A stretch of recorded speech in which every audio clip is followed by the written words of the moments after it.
नमस्कार, आप देख रहे हैं प्राइम न्यूज और मैं आपके साथ विशाखा चौधरी। और बात आज हम शुरुआत किए गए एक नए युग की करने जा रहे हैं, यूनिफॉर्म सिविल कोड, जिसको लेकर अब तक बातें होती रही हैं, दावे होते रहे हैं, वादे किए जाते रहे हैं। लेकिन आज 27 जनवरी का ये दिन इतिहास में दर्ज हो गया है, क्योंकि यूनिफॉर्म सिविल कोड यानी कि समान नागरिक संहिता आज उत्तराखंड में लागू हो गया। मुख्यमंत्री पुष्कर सिंह धामी की तरफ से इस पूरे कानून को लेकर जो भी खाका तैयार किया गया था, उसको फाइनली जनता के लिए अप्लाई कर दिया गया है। कानून लागू हुआ, पोर्टल लॉन्च हुआ, विवाह विच्छेद, तलाक या फिर अन्य उत्तराधिकार संपत्ति का बंटवारा या जिस भी तरीके के तमाम मामले हो, उन सभी को अब एक दायरे में लाकर एक न्याय की प्रणाली से उन सभी का निपटारा किया जाएगा। उत्तराखंड के अंदर यह प्रोसेस आज से शुरू हो रहा है और आज का ये 27 जनवरी का दिन यूसीसी दिवस के तौर पर मनाया जाएगा। ये मुख्यमंत्री पुष्कर सिंह धामी की तरफ से आज कहा गया है। स्वतंत्रता के बाद ऐसा करने वाला उत्तराखंड देश का पहला राज्य बन गया है। यूसीसी क्या है, किस प्रकार से क्या कुछ बदलने वाला है, इस पर आपत्ति क्या है, सवाल उठाए जा रहे हैं, तो आखिरकार वो सवाल क्या हैं और वो सवाल भी कितने वाजिब हैं, उन सवालों का जवाब भी सरकार के पास क्या है। आज यूसीसी के इस पूरे मैटर को लेकर हम चर्चा करेंगे, तमाम मामले आप तक पहुंचाएंगे। बात सत्ता पक्ष की हो जो यूसीसी को लेकर आज साफ तौर पर गर्व का अनुभव कर रहा है, या विपक्ष की हो जो टेस्ट की एक टेस्टिंग प्रक्रिया, एक प्रयोगशाला के तौर पर उत्तराखंड को बना दिया गया है, सरकार की तरफ से ये इल्जाम लगा रहा है। आज इसको लेकर पूरी चर्चा होगी। और अगर बात करें देखिए यूसीसी की, तो यूसीसी के अंदर कहा यह जा रहा है कि तमाम तरीके की जो कुप्रथाएं हैं, सरकार का ऐसा कहना है कि अब उनकी उत्तराखंड में कोई जगह नहीं होगी। वो चाहे हलाला हो, वो चाहे बहुविवाह हो, वो चाहे लिव इन रिलेशनशिप जैसे तमाम चीज़ों को लेकर राज्य में या देश में जो अपराध हो रहे हैं वो हो, इन सभी पर रोक लगेगी। और अब पूरी तरीके से उत्तराखंड राज्य एक नागरिक, एक संहिता, एक कानून यानी कि सबके लिए समान व्यवस्था के साथ अब राज्य खड़ा होगा और देश के लिए, अन्य राज्यों के लिए नजीर बनता हुआ नजर आएगा।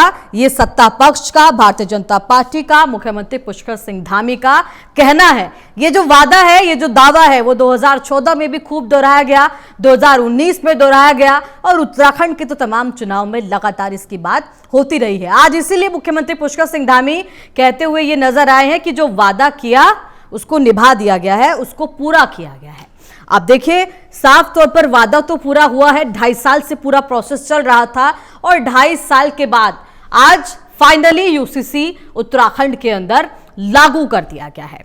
अब बात यह है कि एक राज्य एक विधान के साथ उत्तराखंड में तमाम न्यायिक प्रक्रिया आज से लागू होगी। यूसीसी 27 जनवरी का जो दिन है वो यूसीसी दिवस के तौर पर मनाया जाएगा। संकल्प पूरा हुआ, धर्म का भेद हटा दिया गया, ऐसा कहना है मुख्यमंत्री पुष्कर सिंह धामी का। लेकिन ये तमाम चीजें जो हुई हैं उससे क्या कुछ संतुष्टि विपक्ष की भी है, क्या इत्तेफाक विपक्ष रहा है और क्या विपक्ष के जो सवाल हैं वो इस कानून को लेकर हैं, आपत्ति क्या है आखिरकार, सीधी सी बात ये है, इस पर बातचीत करेंगे।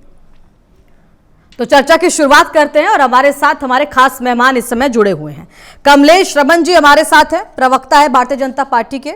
गरिमा दसोनी जी हमारे साथ है, प्रवक्ता है कांग्रेस की। गजेंद्र रावत जी हमारे साथ हैं, प्रवक्ता हैं, माफ कीजिएगा, वरिष्ठ पत्रकार है। बहुत बहुत स्वागत है आप तीनों का। और देखिए, बात सबसे पहले सत्ता पक्ष से पूरे मामले की शुरुआत करते हैं। कमलेश जी, आपसे शुरुआत करना चाहूंगी। चलिए, वादा तो आज आप लोगों ने पूरा कर दिया और बड़ा जो मुस्कुराता हुआ चेहरा है वो भी हम देख सकते हैं आपका, कि बहुत खुशी है यूसीसी लागू करने की, समान नागरिक संहिता लागू करने की। कितना ये जो पूरा प्रोसेस रहा है 2.5 साल का, वो किस प्रकार से रहा है, क्योंकि लगातार विपक्षी आरोप लगाता रहा कि ये सिर्फ चुनावी एजेंडा है, पूरा नहीं होने वाला। देखिए, सर्वप्रथम तो मैं बधाई देना चाहूंगी अपने प्रदेशवासियों को कि आज हम एक समान अधिकार के साथ, अब हमारे जो नियम और जो कानून होंगे वो भी सबके एक समान होंगे, चाहे किसी भी धर्म का हो। तो सबसे पहले सभी को ढेर सारी शुभकामनाएं और बधाई जी। और माननीय मुख्यमंत्री जी का धन्यवाद और उनकी पूरी टीम का, जिन्होंने 2 साल से ऊपर लगभग इसमें काम किया। लोगों के बीच में गए, लोगों से वार्ता करी, लोगों से सवाल जवाब करे कि क्या अच्छा हो सकता है, क्या बेहतर हो सकता है। मैं उनकी पूरी टीम को बधाई देना चाहूंगी, उनका आभार करना चाहूंगी कि पूरे प्रदेश को एक जो कानून उन्होंने देने का काम किया यूसीसी के माध्यम से, वो बहुत ही बेहतर है। और इतिहास में वाकई उत्तराखंड ऐसा पहला राज्य बनने जा रहा है और बन चुका है, क्योंकि इसकी घोषणा हो चुकी है, इसका पोर्टल लॉन्च हो चुका है, इसका माननीय मुख्यमंत्री जी ने बकायदा श्री गणेश कर दिया है। तो मुझे लगता है कि अब ये उत्तराखंड से जो हमारी ये गंगा निकली है यूसीसी की, ये अन्य और प्रदेशों में भी जाएगी और प्रदेशों से जाकर के जिस तरीके से, क्योंकि सेंटर से जब ये होगा पूरे प्रदेशों में लागू होगा, हर प्रदेश की अपनी अपनी एक अलग अलग प्रक्रियाएं हैं। तो आज उत्तराखंड के जो अच्छे और बेहतर लोगों के बीच में समन्वय बना करके रख सकते थे, उसमें यूसीसी को लाया गया है। अन्य प्रदेशों की क्या विभिन्नताएं हैं, क्या किस प्रकार से वो बनाएंगे, वो भी देख सकते हैं। पर सेंटर जहां पर माननीय प्रधानमंत्री जी ने इसको सराहने का काम किया, हमारे गृह मंत्री अमित शाह जी ने इसको सराहने का काम किया, तो मुझे पता है कि उत्तराखंड ये ऐसा पहला राज्य है जो इतिहास में दर्ज हो चुका है, जहां से हमारी यूसीसी लागू हुई है। और तमाम जो हमारी इतने तरीके की जो कुछ ऐसी विभिन्नताएं थी, जो लोगों के बीच में जो भ्रांतियां थी, वो अब मुझे लगता है कि दूर होंगी।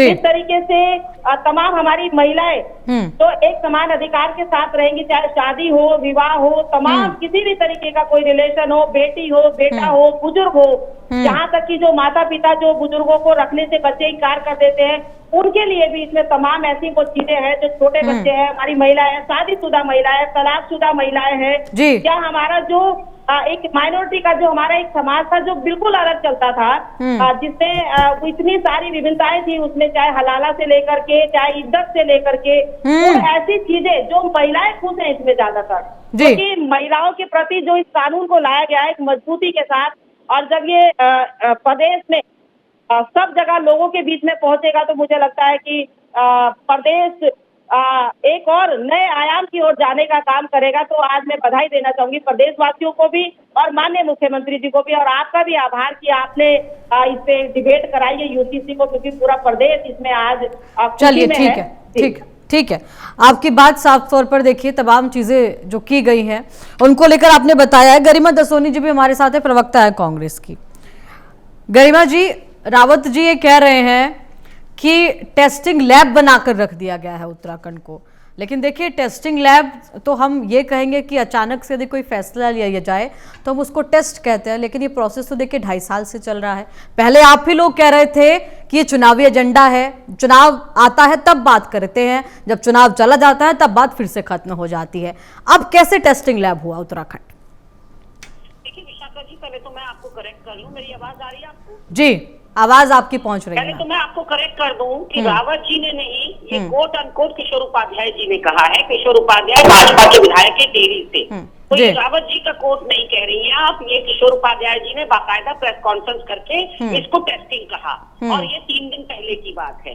और दूसरी बात मैं आपको ये बताऊं कि ये यूनिफॉर्म सिविल कोड न यूनिफॉर्म है न सिविल है, वो कैसे मैं आपको बताती हूँ। सत्ता पक्ष में और सत्तारूढ़ दल में बहुत उत्साह है, बहुत उछल कूद रहे हैं यूसीसी को लेकर, लेकिन यहाँ की जो आम जनता है उसमें वो जोश और खरोश बिल्कुल नदारद है, गायब है, क्योंकि ये जरूरत से ज्यादा जिद दिखाई पड़ता है। ये पुष्कर सिंह धामी की जिद इसलिए दिखाई पड़ रहा है क्योंकि उत्तराखंड में अगर मैं अपनी बात करूं तो गरिमा दसौनी के लिए पूरा यूसीसी खंगाल मारा मैंने।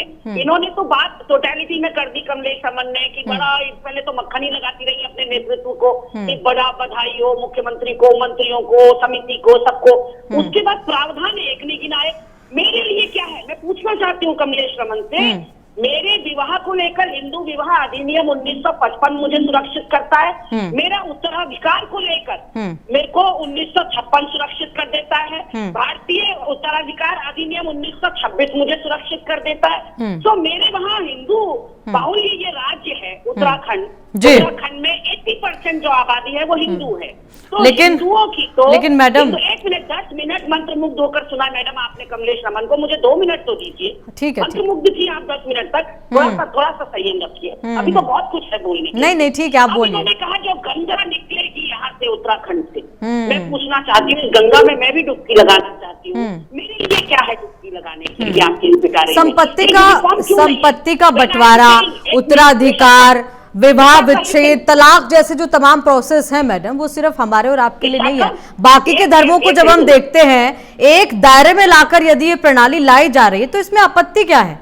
ये तो सबके लिए है ना मैम। आपत्ति क्योंकि ये यूनिफॉर्म नहीं है। यूनिफॉर्म हमारी अनुच्छेद, क्यों नहीं बता रही हूँ, अनुच्छेद 44 है जो संविधान का, वो कल्पना करता है पूरे देश में समानता की, वो एक राज्य में समानता की कल्पना नहीं करता। तो मुख्यमंत्री जो संविधान की किताब लेकर हाथ में खड़े, वो तो पहले ही झूठी बात हो गई कि आप संविधान विरोधाभासी, आपने ये यूसीसी लाया है। लेकिन वो तो कह रहे हैं ना कि जहां जहां भारतीय जनता पार्टी की सरकारें हैं वो प्राथमिकता के आधार पर वहां यूसीसी लाएंगे, तो वो तो सब जगह जाएगा। तो फिर भी यूनिफॉर्म नहीं होगा। देश को यूनिफॉर्म करना है। उत्तराखंड के अंदर आपने आदिवासी समुदाय को छोड़ दिया, जनजातियों को छोड़ दिया, उत्तराखंड के अंदर ही हम यूनिफॉर्म नहीं है। हम सिविल इसलिए नहीं है, मैंने कहा ये सिविल भी नहीं है, हम सिविल इसलिए नहीं है क्योंकि एडल्ट तो बालिग लोग म्यूचुअल सहमति से लिव इन रिलेशनशिप में रहते हैं। उनको निजता का उल्लंघन है जो संविधान गारंटी देता है, उनका मौलिक अधिकार है स्वतंत्रता, धर्म की स्वतंत्रता और निजता। अब इनसे कहा गया है लिव इन रिलेशनशिप वालों से अपने सारे पर्सनल डॉक्यूमेंट्स दे दो। अगर नहीं दिया 1 महीने तक, वो इसलिए क्योंकि धर्म के आधार पर जो अपराध बढ़ रहे थे, तमाम चीजें जो पिछले दिनों हमने देखा है किस प्रकार से ऐसे हत्याकांड सामने आए हैं जिनमें ये पता ही नहीं था कि किस धर्म का व्यक्ति किस धर्म की महिला के साथ कौन सा धर्म बताकर रह रहा है, उसको बरगलाए हुए है, फिर उसकी हत्या कर दी जाती है। वो तमाम मामले आपने देखे गरिमा जी जो पिछले दिनों देश में आए। इसलिए जरूरी है कि यदि लिव इन रिलेशनशिप में बिना विवाह के आप लोग रह रहे हैं, कोई व्यक्ति कोई महिला रह रही है, तो उसका रजिस्ट्रेशन जरूरी है। प्रशासन को या कानूनी तौर पर यह पता होना चाहिए कि वो व्यक्ति या वो महिला उसी धर्म से है जिस धर्म की वो बात कर रहे हैं। Very good Vishakha ji, very good. आपकी पत्रकारिता को मैं सलाम करती। यदि 10 मिनट के इनके संबोधन के बीच में आप कुछ सवाल इनसे भी पूछती जी, क्यों ना है जो मैं सवाल कर नहीं मैडम, मेरा तो सवाल आप ही से है। ठीक है, गरिमा जी की आवाज हम तक नहीं सवाल जो है पत्रकारिता में सरकार से पूछे जाते हैं, जो मैं पूछ रही हूँ कमलेश रमन से, ये आपकी तरफ से भी आने चाहिए थे। नहीं मैडम, सवाल तो हम उनसे पूछ रहे हैं, आपके सवाल को पूछ रहे, बात को भी पूरा नहीं आने दे रहे। समय की सीमा तो कोई क्या कर सकता है। ठीक है, ये एक प्रावधान नहीं गिना पाई। ये हमारे लिए, हिंदुओं के लिए, उत्तराखंड के हिंदुओं के लिए क्या है इस यूसीसी में? क्या है कमलेश जी यूसीसी में? बताइएगा क्या क्या प्रावधान है हिंदुओं के लिए, क्या क्या प्रावधान है? गरिमा जी ये पूछ रही हैं, आप बताइए क्या क्या प्रावधान है हिंदुओं के लिए? विवाह कर ही नहीं सकता। 1955 मुझे सुरक्षा दे रहा है। अरे भाई, आप रजिस्ट्रेशन अनिवार्य नहीं था, आप रजिस्ट्रेशन अनिवार्य है शादी में। लड़की की शादी के बाद भी उसको संपत्ति में अनिवार्यता है। उसमें लड़की क्या अगर उसकी शादी हो जाती है, वो तलाकशुदा हो जाती है या उसके पति की डेथ हो जाती है, तब भी वो पिता की संपत्ति में अधिकारी है। गरिमा जी सुनिए तो सही, गरिमा जी अब सुनिए तो सही मैडम, वो प्रावधान गिना रही है, आप सुनिए प्रावधान पर आप सवाल बताइए। 3 तलाक कह करके जो वोट देते थे और हलाला करवाते थे, ये है हमारे यूसीसी में।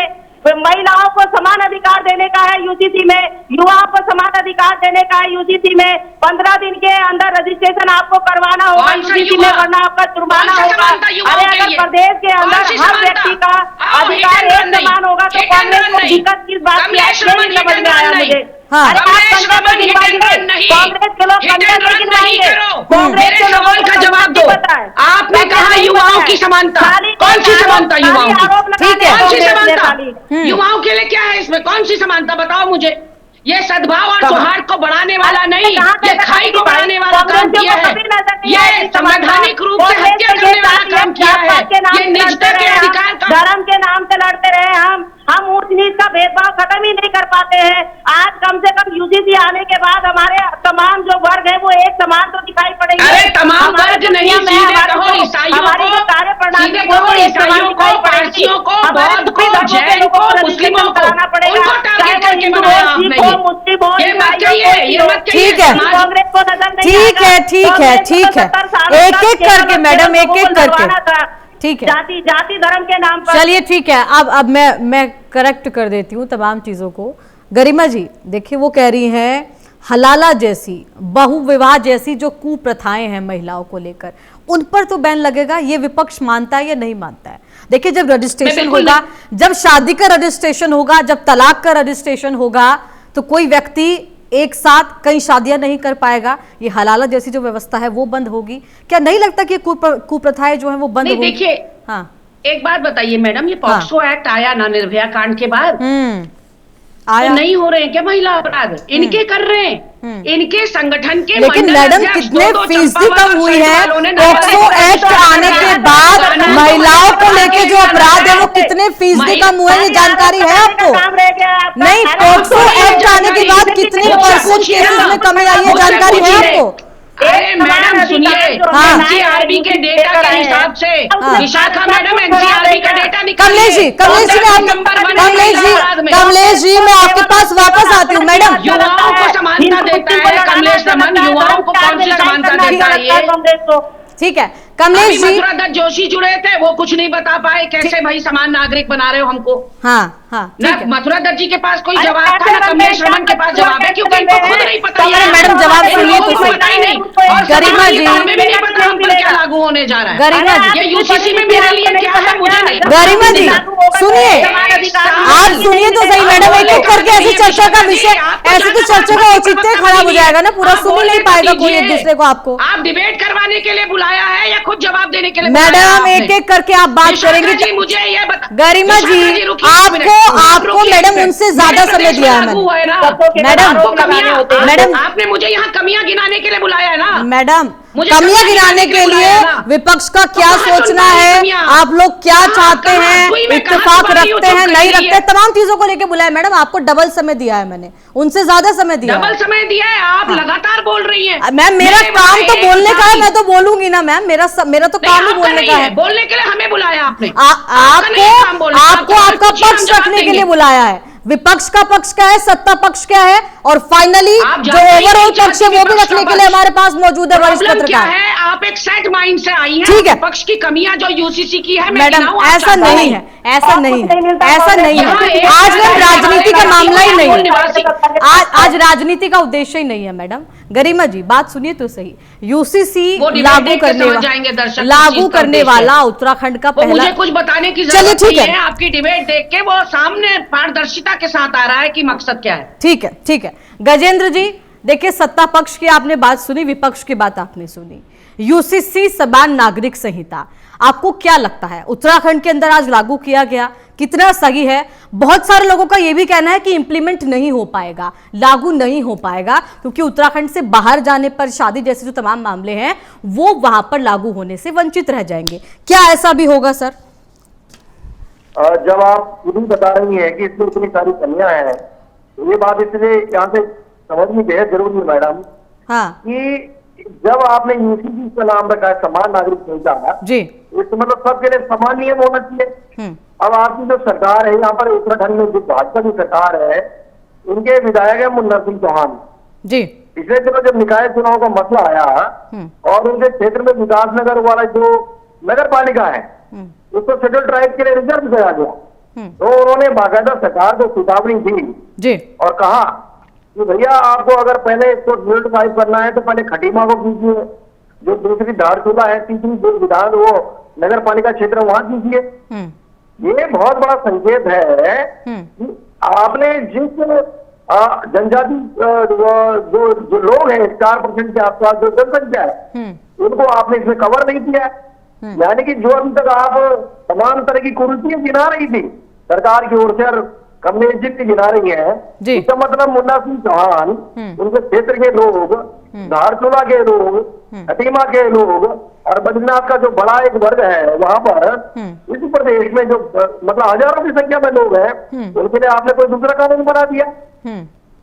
एक तो इसमें सबसे बड़ा लूप होल है, आप ये कह रहे हैं बहुत सारे लूप होल हैं कानून के। मैडम सुन लीजिए, आपने 22 मिनट में मुझे सुना दिया तो नहीं गजेंद्र जी आप बोलिए जी जी। फिर दूसरा विषय है लिमिटेशन का। आप बताइए कि ये प्रदेश, जिस प्रदेश में आप कह रहे हैं कि दिल्ली से देहरादून पहुंचने में 2 घंटे लगेंगे, हरियाणा का, दिल्ली का, पंजाब का, चारों तरफ जिन अपराधियों से आज ये प्रदेश त्रस्त है। बड़ी शर्म की बात है कि गणतंत्र दिवस मनाया जा रहा था और उस प्रदेश में गोलियां चल रही थी, और वो भी तब जब कल से यहाँ पर राष्ट्रीय खेल शुरू होने जा रहा है। बिल्कुल बिल्कुल सर, उस पर भी बात करेंगे। ठीक है, अभी फिलहाल सर यूसीसी, अभी यूसीसी बता रहा हूँ मैडम। हाँ ठीक है। हाँ कोई नहीं बता रहा आज तक इस प्रदेश में जो व्यक्ति कानपुर में विधायक चुना गया वो कहाँ से इस प्रदेश में आया। और आपने एक और क्रॉस कर दिया इसमें, जो व्यक्ति 1 साल से उत्तराखंड में रह रहा होगा वो 1 साल के बाद जो है लिव इन रिलेशन के लिए जो है अप्लाई कर देगा। यानी कि आपने ये कर दिया है कि 1 साल में अगर आप किराए पे रहती है मैडम देहरादून में या उत्तराखंड में, तो आपके राइट्स भी उतने हो गए हैं जितने उत्तराखंड के मूल निवासी के आपको एक प्रकार से अस्थायी निवासी व्यवस्था सरकार दे दी है। तो फिर जिन लोगों ने लाठी गोली खाकर ये प्रदेश को बनाया, 42 सालों के बाद प्रदेश बना, तो ये किसके लिए प्रयोगशाला तैयार कर रहा है। इस प्रदेश में हजारों की संख्या में स्टूडेंट पढ़ाई करने आ रहे हैं, लोग नौकरी करने के लिए आ रहे हैं, उन सबको कौन झेलेगा इस प्रदेश में। वो तमाम सवाल है कि अगर एक प्रदेश में एक कानून है तो फिर आपको वो जनजातीय क्षेत्र की जो बात है जो मुन्ना सिंह चौहान ने कही उसको भी करना पड़ेगा आपको। कि भैया उनकी विधानसभा में उत्तराखंड की 3-4 विधानसभा है मैडम, उन विधानसभा क्षेत्रों में कौन सा कानून लागू करेंगे आप। ठीक है, इसलिए आप इस बात पर सिर्फ नहीं कह सकते कि बहुत कमाल हो गया, मोदी जी ने बहुत बधाई दे दी और जो है अमित शाह ने बधाई दे दी, सब बढ़िया हो रहा है। आपको सबसे पहले अपने प्रदेश की रक्षा के लिए ये तो विषय है जो चिंताएं उत्तराखंड के नागरिक की, उन पर जो है स्पष्टीकरण करना पड़ेगा। और अगर आप नहीं करेंगे फिर समान नागरिक संहिता में वो लिखना पड़ेगा टर्म एंड कंडीशन अप्लाई। आपको बताना पड़ेगा कि हमने उत्तराखंड की इतनी प्रतिशत जनसंख्या जिसके अंतर्गत इतने हजारों लोग आते हैं, उन लोगों पर यह नियम लागू नहीं होता है, ये किसको बताना चाहिए। और अगर नहीं बताते तो यूसीसी में क्या मायने होगा। ठीक है, ठीक है गरिमा जी, देखिए अब आप संतुष्ट हुई होंगी कि डिबेट का उद्देश्य क्या था। ओवरऑल आपने सुना है, सत्ता पक्ष को भी मौका मिला, आपको उनसे ज्यादा मौका मिला है, और ओवरऑल जो बात थी, जो कमियां थी, वो गजेंद्र जी ने गिना दी है। अब आप संतुष्ट हैं या नहीं है? गजेंद्र जी को तो आपने तब सुना है जब मैंने आपत्ति जताई कि आप कमियां सुनना अरे नहीं चाह रही मैडम, ऐसा था तो उन्हें हम बिठाते क्यों पैनल में, ऐसा था तो हम उन्हें बिठाते क्यों पैनल में। ठीक है, खैर ये तमाम बातें चलती रहती हैं, चर्चाएं लंबी है, लेकिन यूसीसी आप सुनने के लिए राजी तो हो। हाँ ठीक है मैडम, समय की सीमा है हमारे पास भी, और आप तीनों से जो भी चीजें हैं वो दर्शकों तक पहुंची होंगी। आपकी भी जो राय है, सत्ता पक्ष के जैसा सोचना है, विपक्ष का जैसा सोचना है, और जो कमियां हैं। फिलहाल आप तीनों का बहुत बहुत धन्यवाद जुड़ने के लिए, समय अपना देने के लिए। तो बात देखिए यूसीसी को लेकर हम कर रहे थे। यूसीसी यानी कि यूनिफॉर्म सिविल कोड आज से उत्तराखंड में लागू हो गया है, और आज से 27 जनवरी से इसके बाद पोर्टल जो बनाया गया है उस पर रजिस्ट्रेशन भी यहां पर अब शुरू होंगे, और किस प्रकार से इस पूरे कानून का इंप्लीमेंटेशन होगा यह भी देखना होगा। राजनीति भी आज से शुरू होगी, इसमें भी कोई दो राय नहीं है। फिलहाल के लिए इतना ही। देश दुनिया की तमाम खबरों के लिए आप बने रहिएगा हमारे साथ। नमस्कार।